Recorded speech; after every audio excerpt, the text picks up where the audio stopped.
Hey Summit County, welcome back over here. You're watching Summit Sunrise on TV8 Summit. Andy here, and I've got Dr. Paul Redpath, a local dentist here in Summit. We were just kind of visiting about, we've got the topic of sugar on our plate, we could say today. We don't want it on our plate though, is what you're about to tell me, right? If we can, yeah.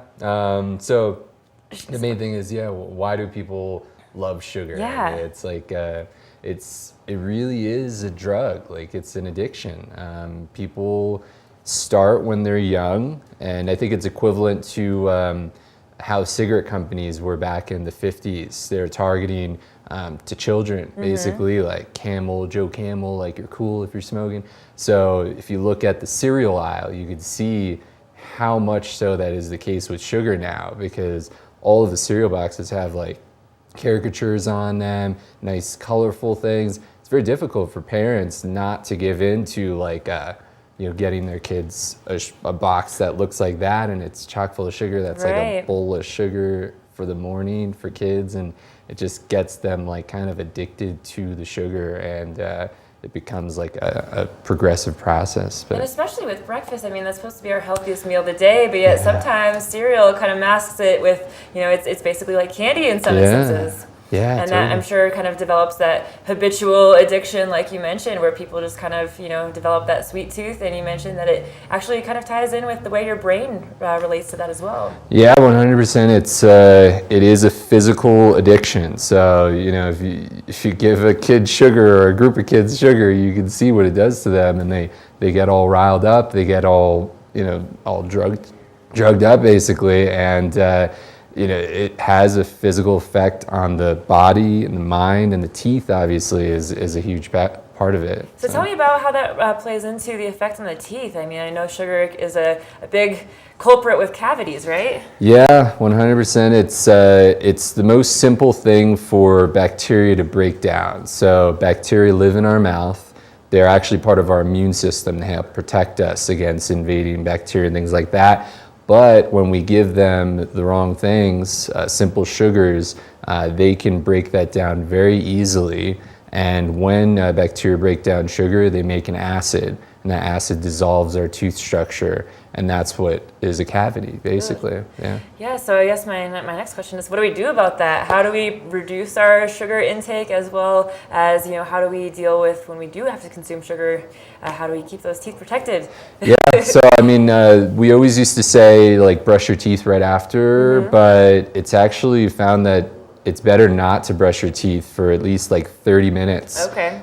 Because what happens is once the sugar, the bacteria eat it, produce that acid, the tooth is more susceptible to being worn down. And so the best thing to do right after, if you eat something sugary, first off, it's better to, they said at school, is like better to eat an entire cake than it is to eat small bites of the cake throughout the day. So if you have sugar multiple times throughout the day, it's worse because you're getting like multiple sugar and acid attack on your teeth. Whereas if you just have one whole thing and you're done with it, then like it has the acid attack on your teeth and it goes away. But if you're outside, I typically will, if I have something sugar, like ice cream or whatever, we were just at the Alpine Bank thing, and they had some gelato. It's hard to avoid it sometimes.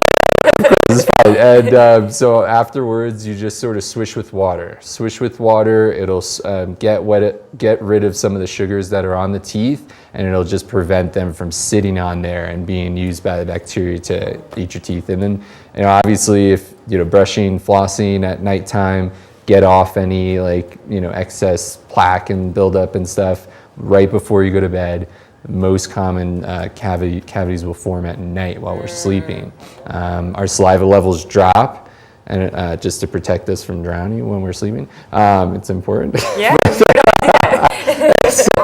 And so they drop just to while we're sleeping, but that's when it's going to cause more cavities because saliva protects our teeth from cavities, but yeah. So kind of the root of the story here is everything in moderation, right? And then kind of limit, how much that consumption is going to be throughout the day. Try to keep it into, shorter periods, and brush your teeth at night. And then if you're already, if you think it's too late to turn back now and you already have a cavity in the works, then they can come to you and you'll fix them up, right? Of course. So where are you from now? I know you moved recently. Yeah, so I was in Frisco move to Dillon, right by the City Market gas station in Dillon, Family Dental. You'll see the sign. It's a great practice. You'd be happy to go there, and we'll take great care of you.